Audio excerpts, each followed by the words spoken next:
ഇന്ന് നമുക്ക് ഇഡ്ഡലിയുടെ കൂടെ ചോറിൻ്റെ കൂടെ എല്ലാം കഴിക്കാൻ പറ്റുന്ന ഒരു അടിപൊളി സാമ്പാറിൻ്റെ റെസിപ്പി നോക്കാം. നമ്മൾ എന്നും പച്ചക്കറി എല്ലാം ചേർത്തുള്ള സാമ്പാർ തയ്യാറാക്കുന്നതിന് പകരം വളരെ എളുപ്പത്തിൽ തയ്യാറാക്കാൻ പറ്റുന്ന ഒരു സാമ്പാറാണ് ഉള്ളി സാമ്പാർ. അതിന് വേണ്ടി നമുക്ക് 1/2 കപ്പ് പരിപ്പെടുത്തിട്ടുണ്ട്. അത് നല്ലപോലെ ഒന്ന് കഴുകി നമുക്കതൊന്ന് വേവിക്കാനായിട്ട് വെക്കണം.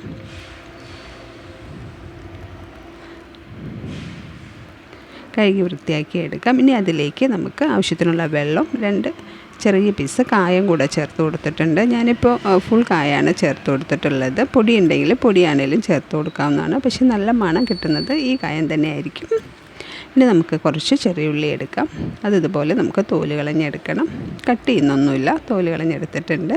ഇനി നമുക്കൊരു ചട്ടി അടുപ്പത്ത് വെച്ച് കുറച്ച് വെളിച്ചെണ്ണ ഒഴിച്ച് കൊടുക്കാം. എണ്ണ ചൂടായി വരുമ്പോൾ കുറച്ച് ഉലുവ ചേർത്ത് കൊടുക്കാം. ഇനി അതിലേക്ക് കുറച്ച് കടുക് കൂടെ ചേർത്ത് കൊടുക്കുന്നുണ്ട്.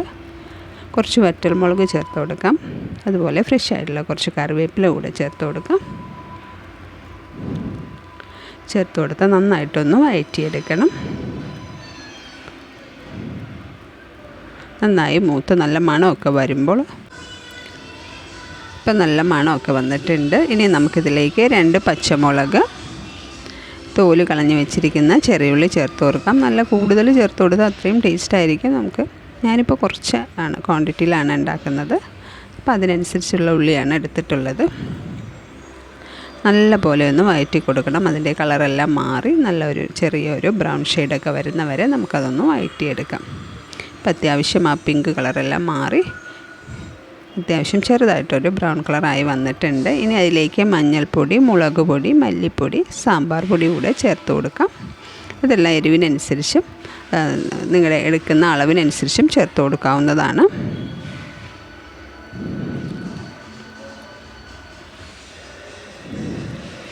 ഇത് നല്ല പോലെ ഒന്ന് വഴറ്റിയെടുക്കാം.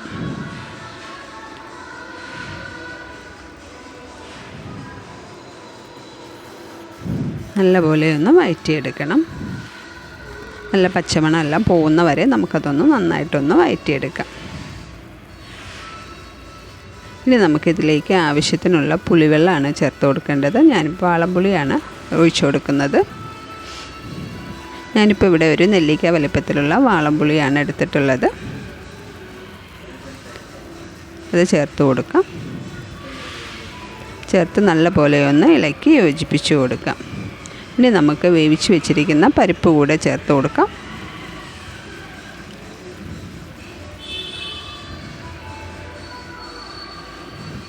പരിപ്പ് കൂടെ ചേർത്ത് കൊടുത്ത് ആവശ്യത്തിനുള്ള വെള്ളം കൂടെ ചേർത്ത് കൊടുക്കാം.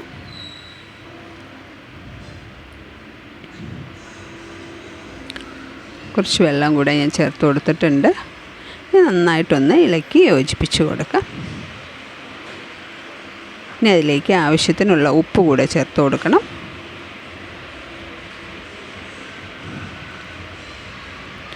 ഇപ്പം ഞാനിവിടെ കല്ലുപ്പാണ് ചേർത്ത് കൊടുത്തിരിക്കുന്നത്.